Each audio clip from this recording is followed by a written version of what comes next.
என் அருமை உலகத்தமிழ் மக்களே, தாய்மார்களே, பெரியோர்களே, சிறார்களே, என் அருமை சீடர்களே, யோக நண்பர்களே, யோக விரும்பிகளே, உங்கள் அனைவருக்கும் என் இனிய காலை வணக்கம்.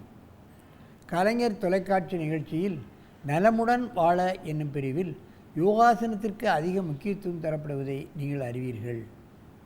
ஏன் காலையிலே இந்த ஆசனம் தரப்படுகிறது?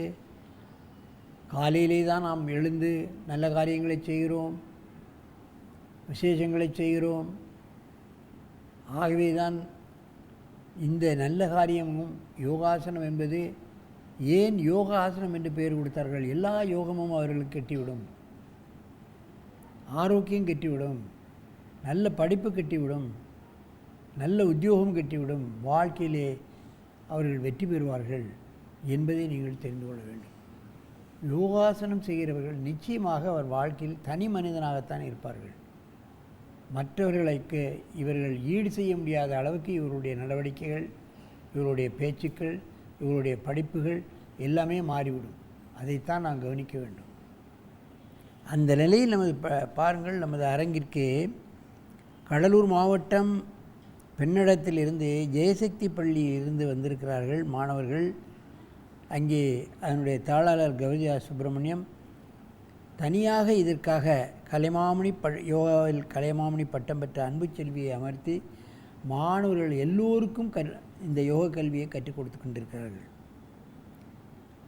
இங்கே தர்ஷினி 4வது வகுப்பு, சாஷினி 1 வகுப்பு, கிருத்திகா 1 வகுப்பு, இவர்கள் 3 பேரும் வந்திருக்கிறார்கள். இவர்கள் கபோடாசனம் என்னும் அற்புதமான ஆசனத்தை செய்ய போகிறார்கள். கபோடாசனம். என்னை மாணவிகளே, நீங்கள் பத்மாசனத்தை கலைத்துவிட்டு கபோடாசனம் செய்யுங்கள்.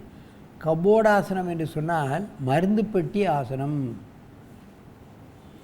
அந்த காலத்திலே ராஜாக்கள் வீட்டில் ஒரே ஒரு வைத்தியர் தான் இருப்பார். அவர் ராஜா வம்சத்தில் உள்ளவர்களுக்கு ஏதாவது நோய் என்றால் அந்த பெட்டியை தூக்கிட்டு அரண்மனைக்கு போவார்கள். அந்த பெட்டியில் எல்லா மருந்தும் இருக்கும். அங்கே போய் அவர்களை பார்த்து அந்த மருந்தை எடுத்து கொண்டு வருவார்கள். இது அந்த பெட்டி போன்று இருக்கின்ற காரணத்தினால் இதற்கு காரண பேராக நம்ம முனிவர்கள் கபோடாசனம் என்று பேர் வைத்திருக்கிறார்கள். இதை செய்தவர்களுக்கு நோயே வராது என்பது ஒரு அடிப்படையாக வைத்துத்தான் இதை பேர் கொடுத்திருக்கிறார்கள். கபோடாசனம் பாருங்கள், மார்பகம் விரிக்கப்படுகிறது, முதுகெலும்பு முழுமையாக வலிக்கப்படுகிறது. காலை மடித்து தலையை தொடுவது என்பது முடியாத காரியம். நேரே வை தலையை, தலை நேர வைடா, தலை நேர வை, போனால் வைக்க. கடினமான ஆசனம். பழக பழக சின்ன குழந்தைகளுக்கு வளையும் தன்மை இருக்கிறது. ஆகவே இப்பொழுதே வளையும் தன்மையாகணும். முதுகெலும்பு அழகாக வளையுது.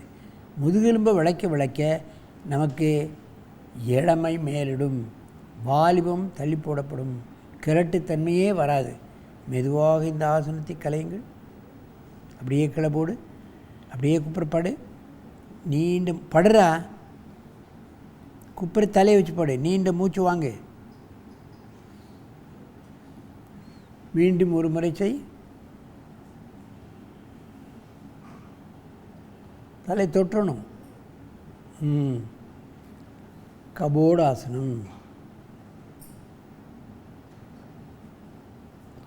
இது தலையை தொட்டாத்தான் பலங்கிறது இல்லை. அதனால் பெரியவர்கள் எந்த வயதானாலும் சரி, எவ்வளோ குண்டானாலும் சரி, நீங்கள் முயற்சி செய்தாலே இந்த ஆசனத்துடைய முழு பலனும் கிடைச்சிடும்.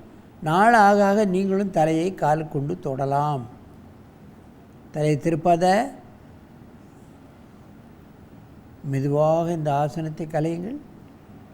இவைகளெல்லாம் அற்புதமான ஆசனங்கள். இவைகளெல்லாம் யாரும் இலகுவாக செய்ய முடியாத ஆசனங்கள். மாணவர்களுக்கு சிறு பருவத்திலே வளையும் தன்மை இருக்கிறது என்ற காரணத்தினால் அதை கற்றுக் கொடுத்து விட்டால் அவர்கள் ஆரோக்கியவான்களாக மாறிவிடுவார்கள். நோய் என்பதே அவர்களுக்கு வராது.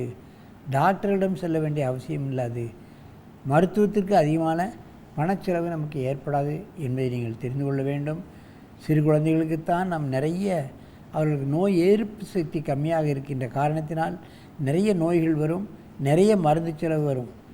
அவையெல்லாம் தவிர்க்கப்பட வேண்டும் என்று சொன்னால் சிறு குழந்தைகள் முதலே இது போன்ற ஆசனங்களை கற்றுக் கொடுத்து அவர்களை ஆரோக்கியவானாகவும் நல்ல நினைவாற்றல் உள்ளவர்களாகவும் மாற்ற வேண்டும் என்று கேட்டு உங்களிடமிருந்து விடைபெறுவது ஆசனம் ஆண்டியப்பன். வணக்கம்.